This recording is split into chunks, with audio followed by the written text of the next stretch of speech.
जब प्रभु के द्वारा धनुष भंग हो गया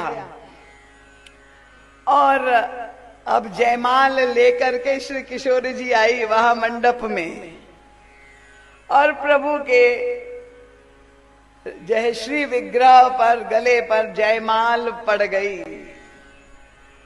उसके बाद सखियों ने कहा सीता जी से, सखी कही प्रभु पद गहु सीता। सब सखियों ने कहा अब प्रियतम के तुमने जयमाल पहना दी, अब तुम उनके चरण स्पर्श करो, प्रणाम करो, जैसी परंपरा है। आप लोग मत घबरा जाइए, पर ये परंपरा साधारणतया यही है कि भाई जो है पति परमेश्वर समझ करके उनको प्रणाम और उनका आशीर्वाद लिया जाता है। तो सखी कही प्रभु पद गहु सीता, पर करती न परस चरण। सीता जी स्पर्श नहीं कर रही। अब आपको तो सुनकर के आश्चर्य लगा, क्या लगता है आधुनिक है, हमारे युग की है, ये आजकल की लड़कियां तो नहीं करना चाहती है। क्यों नहीं कर रही है? बार बार सखियां कह रही अपने प्रियतम। अब भगवान श्री राम की स्थिति है, उनके सामने कोई दूसरा दूल्हा हो तो कल्पना कर लीजिए क्या होगा, कि सब लोग देख रहे हैं, गुरुजन उपस्थित है, यहाँ अभी अपनी नई नवेली दुल्हन गले में जयमाल डाला है, सब कह रहे चरण स्पर्श करो और वो नहीं कर रही है, तो कितना अपमान अनुभव करेगा ये दूल्हा। कि बताइए शुरुआत ही ऐसे होगी। पर श्री सीता जी चरण स्पर्श नहीं कर रहे प्रभु का, क्यों? तो गोस्वामी तुलसीदास जी के पास तो वो यंत्र है, वो हृदय पर जाग करके देखते ही क्यों नहीं चरण स्पर्श कर रही है। तो लिखा है गोस्वामी जी ने, करती न चरण परस अति भीता, एकदम डरी हुई है। किस बात का भय है, डर क्यों लग रहा है?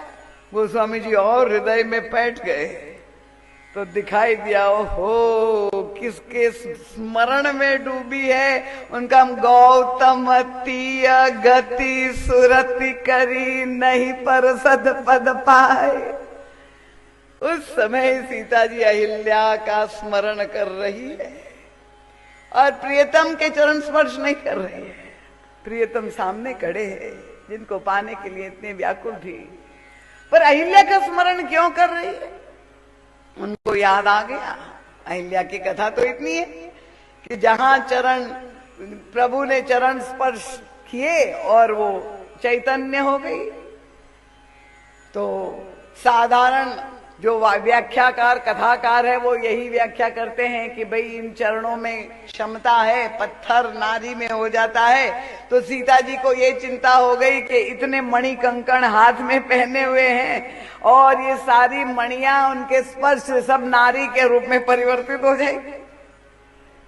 पर परम पूज्य महाराज श्री तो ऐसी व्याख्या नहीं करते। महाराज श्री ने तो और गहराई से देखा, सीता जी से पूछा, मातेश्वरी आप चरण स्पर्श क्यों नहीं कर रही है? और तब श्री किशोरी जी को यही अंदर से चिंता जब विवल बना रही है, इनका ये कौन खड़े हुए सामने, ये साक्षात प्रभु है। और उनके लिए तो यही कहा गया कि जो चेतन कहाँ जड़ करई, जड़ ही करई चेतन, ये तो दोनों ही कर सकते हैं। तो वन में तो दिखाई दिया कि उसने जड़ को चेतन बना दिया। ऐसा ना हो कि मैं प्रणाम करके स्पर्श करूं तो ये चेतन जड़ हो जाए और मैं लेटी ही रह जाऊं।